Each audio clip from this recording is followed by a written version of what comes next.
another shocking away performance from Aberdeen yesterday as they went down 4-0 to Celtic at Celtic Park. Here are some stats for you from the game, and they do not make for good reading. Yesterday's defeat was Aberdeen's 7th straight away league defeat. This is the first time that this has happened for 24 years. Aberdeen have now conceded 37 away league goals this season, which is more than any other club in the Premiership. We've conceded 51 in total. Aberdeen yesterday did not register a single shot on target, and we did not win any corners during the 90 minutes. 59,090 fans watched Aberdeen yesterday lose heavily away again. It means we stay in the bottom 6. We remain in 7th position. St Johnstone have closed the gap to just 2 points. But next week we play Livingston, who are just 1 place above us, 3 points better off. So for us to move into the top half next week, we have to beat them by more than 2 goals to move into the top half of the table. Hi everybody, a very good evening. How are you this Sunday night? You're watching Ali Beg ABTV. This is the review show. So this is where we look back on yesterday's game against Celtic. And tonight, like what I've been doing for the most part after heavy defeats, is just basically opening the floor to you, the fans, to have your say. So if you're watching for the very first time, hi, how you doing? Thank you so much for watching. So the way that it works is leave your comments on YouTube. And if you can, please don't use bad language and keep your comments respectful as you possibly can, because I know there's a lot of frustration out there, particularly after the past 24 hours or so. So I will do my best to read out as many of your comments as I possibly can. And we've got the usual bits and pieces for you as well throughout tonight. And in the past 24 hours, the momentum about Gordon Strachan appears to have gathered pace. Now, I don't usually deal in gossip. So what I thought we would do is basically have a hypothetical conversation. So get in touch, and I think it would make a very interesting topic tonight. Tell me what you think about potentially Gordon Strachan coming in to the football club in some capacity. So we'll get to that in just a moment. But first of all, let's kick off the show by gathering the thoughts of Barry Robson, who spoke to the gathered media yesterday. He spoke to North Sound 1, who I also work for, on a Saturday afternoon. So this audio comes courtesy of them. And this is what Barry had to say yesterday about our defeat. Yeah, with how fragile we are with previous games, I think you could see that the last thing we wanted to do was to concede an early goal, and that kind of puts your game plan out a wee bit when we lose a goal as quickly, and you can see that we were a bit fragile with that. But as I said, credit to them for coming back into the second half. But I want an Aberdeen team coming down here and really at it, and that takes time. So it's been a real frustrating time for me and probably for the players, because you really want to get on a run of games that we can try and try and show what we really are. So obviously Barry was hugely disappointed yesterday, as most of us were. So let me kick off by just offering you some of my own thoughts about yesterday, and then we can just take it forward to you guys. So as disappointed as I am in myself for saying this, I genuinely did not expect us to get anything from Celtic Park yesterday. And I'm also not expecting Barry Robson to work miracles overnight. It's just not going to happen. But what I will say is that I did expect us to be an awful lot more competitive and attempt to at least lay some sort of glove on Celtic. In the end, again, as it pains me to say this, it was almost like a training exercise for them yesterday. And I think we have to be honest with ourselves that we are currently miles off the pace when it comes to that half of the table. The top two, you could maybe throw Hearts in the mix there as well. I'm really gutted that I have to say this, but I do think we are miles off it. If we are going to get beat, then at least let's make it difficult for our opponents to beat us. And that's what I'm finding really frustrating at the moment, which I'm sure most of you are as well. So I don't want to be too downtrodden on this, because a lot of people say, look, the Celtic games, the Rangers games, just forget about them. It's the other games that we have to concentrate on. So, and I do agree with that to a degree, but I just want us to be competitive, and I don't want us to have this defeatist attitude when it comes to travelling to games in Glasgow. And I do want us to lay gloves on our opponents. So, what I've done is we've got 7 games left until the split. And here are the fixtures. So obviously we've got Livingston next. Then we've got Dundee United at Tannadice. Now we know United are struggling, but we know what happened the last time we were there. Then we've got a big game against Hearts at Pittodrie, St Johnstone away. Then we host Kilmarnock. Then we travel away to Ross County, and we finish our campaign before the split when we have to travel to Ibrox. So there are very winnable games in that list of 7. And what I'm hoping for now is that we continue to see some sort of progress and improvement going forward. So that's what I think. Tell me what you guys think. Okay, let's open it to the floor. And let's get your thoughts and comments in.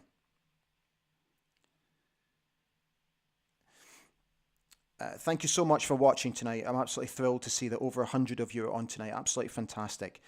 Okay, so DM has said, what is going on with our club? Total embarrassing performance once again. Kaiser has said, good evening to everybody. Need I even bother asking? Jason Campbell has said, as for the game, meh. If you think things are bad now, wait for another 10 years and things will be far worse after another decade of Champions League money to compete against. He actually went on to say it's almost pointless. Gregor Stevens has come on and said, good evening to everybody. Hi, Gregor. Simon Roy has come on. Hi, Simon. Thanks for getting in touch. Evening, Red Army. It's no to Strachan for me. Al Mapal has come on and said hello to everybody. Kaiser has said, what was the point in putting Majowski on yesterday? Just stand about the halfway line waiting for service.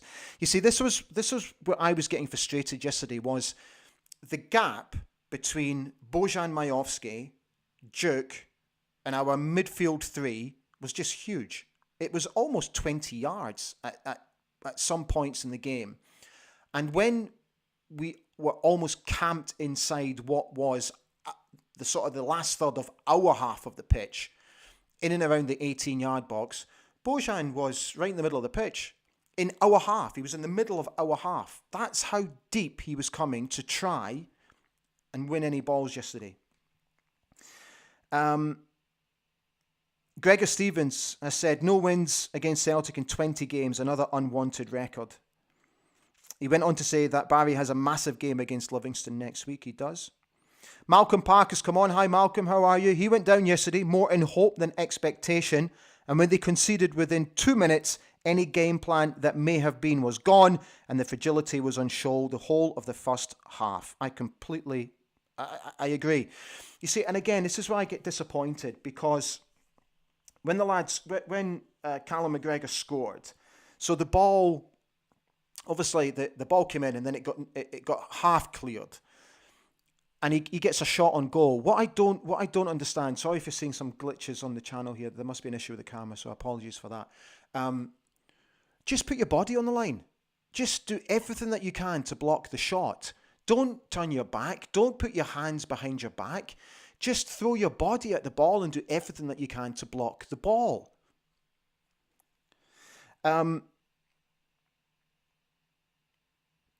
Chris Watt has asked what that top is behind me. So let me come around. So this top here, sorry, let me come around so you can see it. So this is, apart from my children and my wife, this is my most prized possession. So this is Sir Alex Ferguson's club tracksuit, official club tracksuit, when we won the Cup Winners' Cup back in 1983, and it was given to me by Billy Stark many, many years ago. and it was given to Billy by Sir Alex, because obviously Billy joined us just after we won the Cup Winners' Cup, and Sir Alex wanted Billy to feel part of the group and the team, hence why he gave him his tracksuit, and then Billy very kindly gave it to me many, many years ago. Richard McKenzie has said, disaster of a season, feel like we need to start from scratch.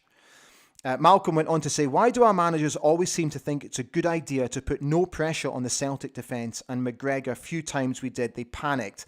We saw Joe Hart yesterday. We just didn't put any balls into the box. We just didn't compete.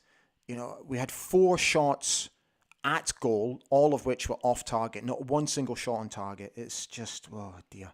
Can't be bothered has said, for me, Barry isn't the answer. We need an experienced manager, not Strachan. We should look further afield. Gregor Stevens has said, Terry McDermott has just said he's heard Strachan is a done deal. I will try and find out. Mark Cowison has said, I would take Strachan if Gary McAllister was his number 2. David Gold has said Gordon Strachan would be okay as a director of football.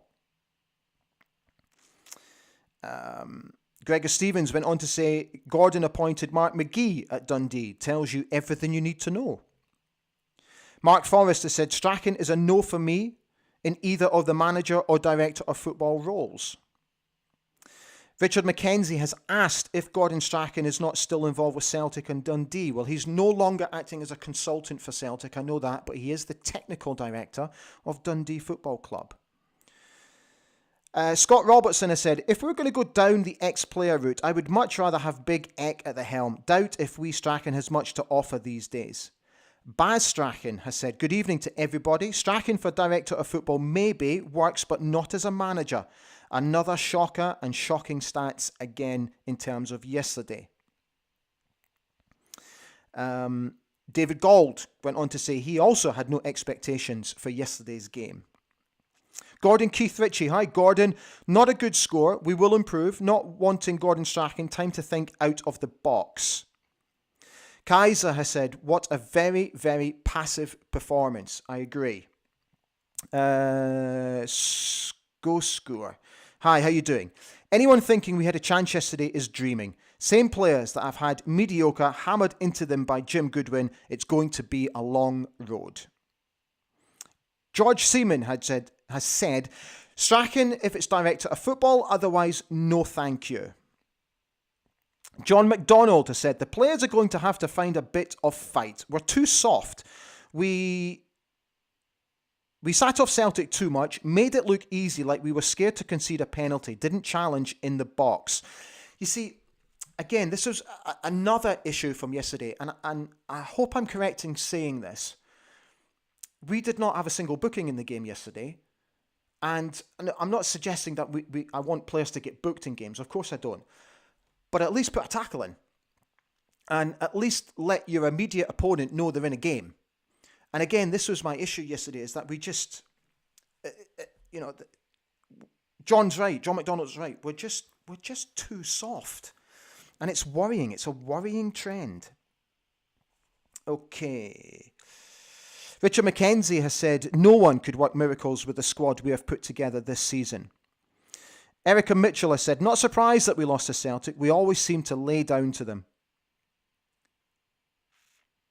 David Gold has gone on to say, whoever comes in has to, number 1, make us hard to beat. 2, instill winning mentality. 3, clear out dead wood in summer. And 4, get recruitment right, especially defence. Yeah. Mark Cowison has said, man marking does not seem to be in our game at all. Against Celtic, we seem to be zonal marking and they picked us off. Gordon Keith Rich. The Rangers game's at home. I do apologise. Mark Forrest. Ali, if you're being honest with yourself, do you have any coaching badges? Yes, I do. So I am a fully qualified Scottish Football Association club coach. Mark Forrest has said, this Celtic team are technically miles ahead of us, and tactically it's proven that a low block counter-attack style is the most efficient way to have a chance. I completely agree, Mark. Great point. Scottish Wildman has come on and said, fit like everybody. SITV Network. If they do go with Strachan, Robson has to be assistant. I think Robson will be great future Dons manager, but too inexperienced for what we need right now. You see, this is the other thing.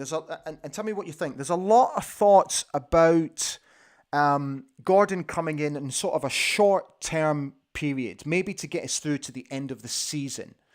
Now, I'm not sure that's the right thing to do. I have to be honest, because we should either just stick with Barry and Steve Agnew and Scott Anderson and see how they take us towards the end of the season, or they take us up to a certain point where the club maybe have identified who they want to be as their next manager. And I also think we have to be very careful that we don't get blinded by nostalgia when it comes to Gordon. You know, Gordon has, even though he's still involved heavily in the game, you know, he last managed at club level with Middlesbrough back in 2010. And then, of course, he managed Scotland, where he left that post in October 2017. So, as much as I like Gordon, and as much as I'm a huge fan of his and he's a childhood hero, I think we need to look out the box. I really do. I agree with most of you that have said we need to look out of the box. Richard McKenzie has said, I really hope we can achieve a top 6 place, but I fear if we do, we will get thumped every week. Yeah, that's a good point. Graham Findlater has said, hi Graham, worst teams have come to Parkhead and played better, was very poor, serious mentality issue with the squad, needs more leaders and a better midfield. History with Josh, 2 of their goals yesterday, they just went around us. They did. Kaiser has said, absolutely no structure in the defence yesterday. They were all over the place. Gary Bjorkland. Hi, Gary. Massive changes are needed from new management. Then we must go out and get much better players and stop the cheapness, as that's hurting. Scarlett Pimpernel. Hi. Agree on the Champions League money. The gap keeps widening in all leagues. Teams suffer if they're not in the top 2. You see, this is also a very interesting point, because if you look at all the big leagues around Europe and even go to the smaller leagues, we're not the only country that has this issue. Look here in Germany, in Austria, look in Greece, look at PSG. I know Lyon won the title recently, but PSG they've been at it for years. Look in Spain, look in Portugal. You can argue, you can look in Holland as well. So we are not the only league that has this issue. But it's about us. And that's what I keep coming back to in this argument. It's about us, and it's about how we improve and how we compete. Okay. Stuart McCallum has come on and said, away it's hard to see us taking points. We're honking away. At home we might get something. The issue is we can't even do the basics right. We contribute to our own downfall so often. We do, I agree. Kaiser has said, what's happened to having a back 4 moving as one? Yep, we're just not working as a unit. Stephen Lila said, forget yesterday, move on and try and pick up as many points as we can. 3rd or 4th place, still a possibility. You see, I agree, Stephen. You know, yesterday we're never going to get judged against games against Celtic, but it's still hugely disappointing when we get absolutely spanked. And this is what Billy Stark said when he spoke to me yesterday. Look, just don't get spanked, because it doesn't do anything for morale and it's not good for confidence. Don Gibbons has come on. Hi, Don. Hi, Ali. Loved your piece on Adi Huta the other week. How realistic do you think that is? He'd be an excellent appointment. So, Adi Huta, if you missed the chat about him, so I have been keeping a very close eye on Austrian football for many years now, because obviously I have a connection with the country because my wife is from Austria, originally from Salzburg. So I first became aware of this chap when I got taken to what I thought was an amateur football match by my father-in-law, and it turned out to actually be a Bundesliga match, an Austrian Bundesliga match, because there was no stadium. It was the most bizarre thing. It was like I tell you what it was like. It was like going to watch Stonywood against Banks of Dee. Seriously, that's what it was like. Just a very small park, few hundred people. And then I started to discover that Adi Hutter, who used to play for the team that was Austria Salzburg before they got taken over by Red Bull and became Red Bull Salzburg, was the manager of this little regional football club called SV Grödig. And what he did, he basically did a Wimbledon with them. He took them from, if my memory serves me right, from the 4th tier of regional Austrian football all the way to the Europa League qualifiers in something like 5 years. It was an astonishing achievement. Their average crowd was less than 500.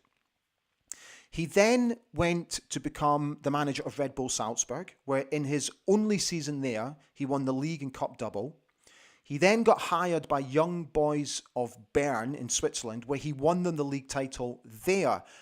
I think after many years in the wilderness. I'm not 100% sure about that, but I'm sure there's a memory that's triggered that it was a long time since Young Boys had won the league. From there, obviously, his achievements had been recognised, and he moved into the German Bundesliga, where he did very well at Eintracht Frankfurt, made them competitive again, and more recently was with Borussia Mönchengladbach. So he's out of work at the moment, and this is why I mentioned his name, because this is why I just think we should be looking out of the box. Okay. The Scottish Wildman. Yeah, can you do me a massive favour? If you're enjoying the show, could you press the like button for me? Because it really helps with the YouTube algorithm and all that sort of stuff. Thank you. Lillian Miller has said, I feel there is something fundamentally wrong within the team. It's heartbreaking to watch, as there are some decent players within the team. I agree. Jamie Ross, getting worried now at Strachan. No smoke without fire. David Gold makes a good point. VAR has made players has given them the fear to put a challenge in, especially in and around the box. Chris Watt has said, just no fight. Lewis Plays has asked, do you think anyone will win the league other than Rangers and Celtic for the next 20 years? Oh, mate, I have absolutely no idea. But as it stands, I just don't know. I can't see it. The financial gap is just getting too big. Kaiser has said 20 games without a win against Celtic. How can that be done? It's an achievement in itself. Alan Suter has said, should go and try and get Steve Clarke in as manager. He might fancy getting back into day-to-day football manager. So I've said this before, Steve Clarke would be my first choice. But I'm just not sure he would leave the Scottish national job to come to Aberdeen. But, Alan, you do make a very good point. Would he want to get back into day-to-day football? That's a very interesting point. So, let's see. Malcolm Parker said, like Ramadani as a player, but he started this rolling about a few times yesterday and is easily bullied off the ball and expecting fouls. Yeah, Hilbert, as much as I like Hilbert, as much as I think he's been a fantastic signing, I just think he needs to up his game a little bit. Dave Sharp has said, this Celtic game showed up just how bad recruitment has been.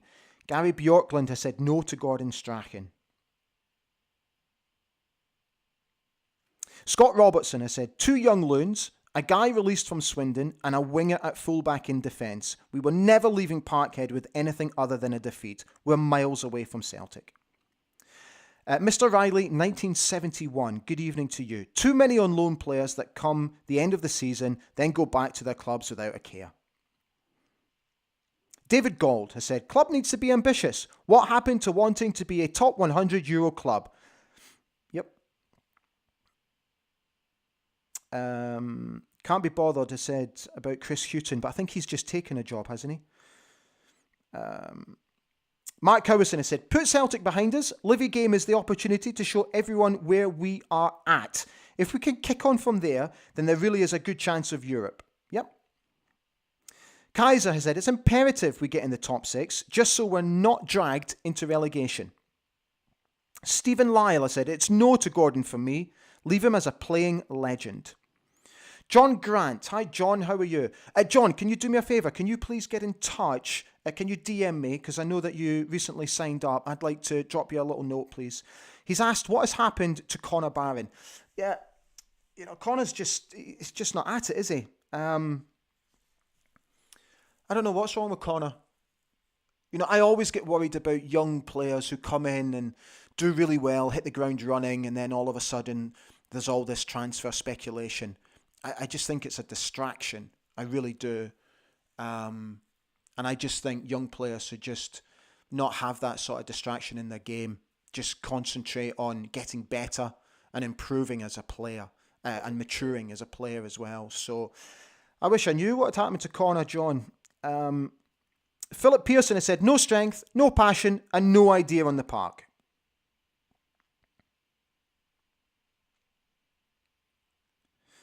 Bear with me. Chris Watt said, we're 41 points behind Celtic. I mentioned this yesterday on the Big Saturday Football Show. 41 points. Deary me. John Adams makes a good point. He said, Rangers went from Division 2 to the Europa League final. Why can't Aberdeen? John McDonald has said, I thought we weren't too bad in the second half yesterday, but they were just so clinical. On Strachan, I'm not sure. He's been out of management for a while now. A few years ago, yes, but not sure now.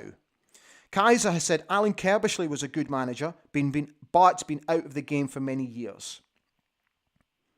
The Scottish Wildman has said, we need a bigger squad. 1 or 2 injuries and we are screwed. Gregor Stevens has said, I don't know anybody who wants Gordon as the manager.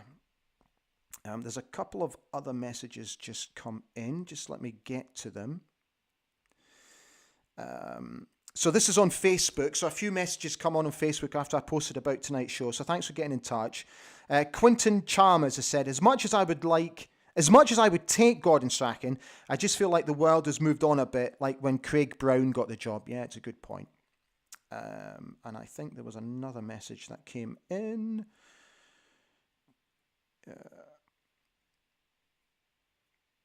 Ian Robertson makes an excellent point.